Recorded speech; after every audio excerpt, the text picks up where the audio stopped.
Hello everyone, இந்த வீடியோவில் பார்த்தீங்கன்னா யூனிட்ஸ் அண்ட் மெஷர்மெண்ட் லெசனில் இருக்கிற ஸ்டேட் போர்டு எக்ஸாம்பிள் கொஷின் தான் நம்ம சால்வ் பண்ண போகிறோம்.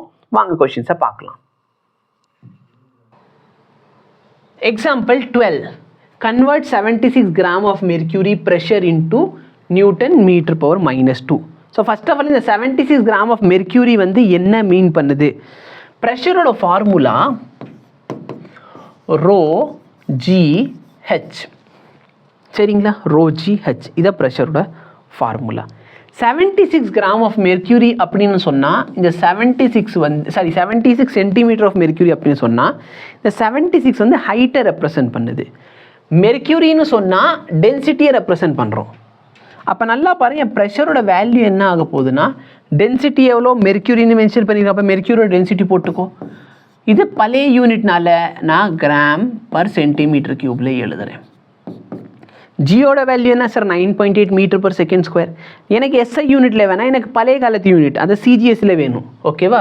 அதை தான் நம்ம எஸ்ஐக்கு மாற்ற போகிறோம். அப்போ இதோட வேல்யூ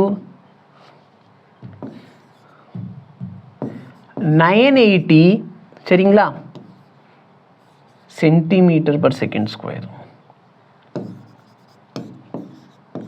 சார் இது எப்படி சார் நீங்கள் கண்டுபிடிச்சிங்க? நான் ஒன்றுமே பண்ணல. 9.8 மீட்டர் பர் செகண்ட் ஸ்கொயர். அப்போ சென்டிமீட்டருக்கு மாற்றினா 98ன்னு வரப்போகுது. Height 76 centimetre.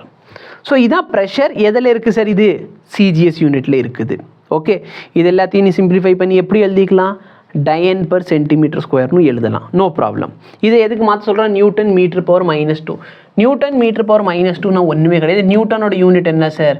நியூட்டன் இன்னும் சிம்பிளிஃபை பண்ணால் கேஜி மீட்டர் பர் செகண்ட் ஸ்கொயர்னு எழுதலாம். இங்கே மீட்டர் பவர் -2 இருக்குது அப்படின்னா என்ன அர்த்தம்?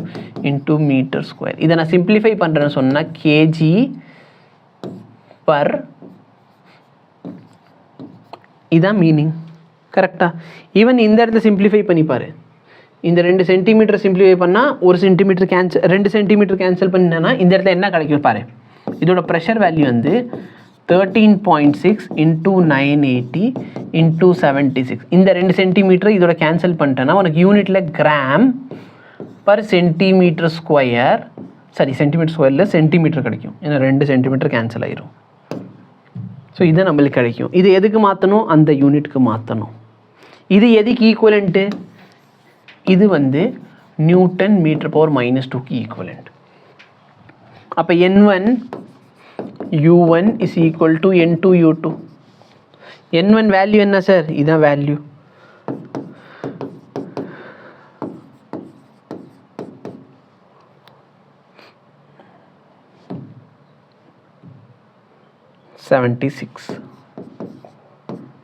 யூனிட் என்ன? Gram centimetre second square. N2 value தெரியாது, இதான் நம்ம கண்டுபிடிக்க போகிறோம். இங்கே யூனிட் என்ன? Kilogram metre second square. இப்போ ரொம்ப சிம்பிள். நான் சால்வ் பண்ணுற மெத்தடில் என்ன பண்ணுவோம்? இங்கே சென்டிமீட்டர் ஸ்கொயர் கேன்சல் பண்ணி விட்டுறலாம். ஒன்று கிராம கிலோகிராம் மாற்றி, இல்லை கிலோகிராம கிராம மாற்றிக்கோ, உன்னோட இஷ்டம்.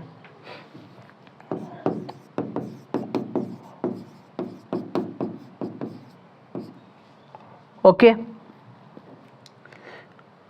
இந்த பிளேஸில் நல்லா பார்த்தனா மீட்டர், இங்கே சென்டிமீட்டர். நான் வந்து இதை கிராம் பர் சென்டிமீட்டர்னே வச்சுக்கிறேன்.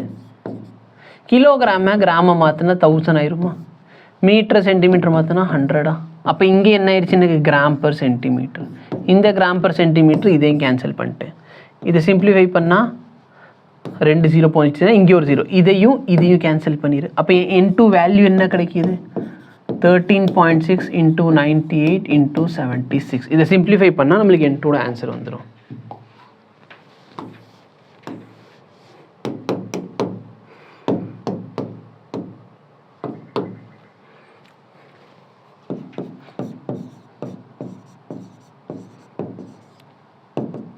One, 2, 3, 4, 5. 1.01.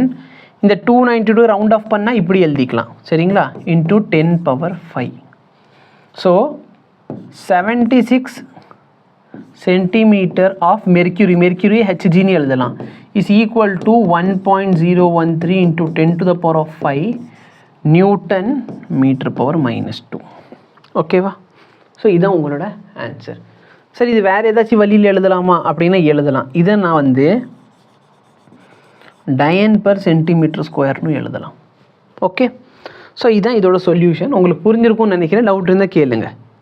தேங்க்யூ.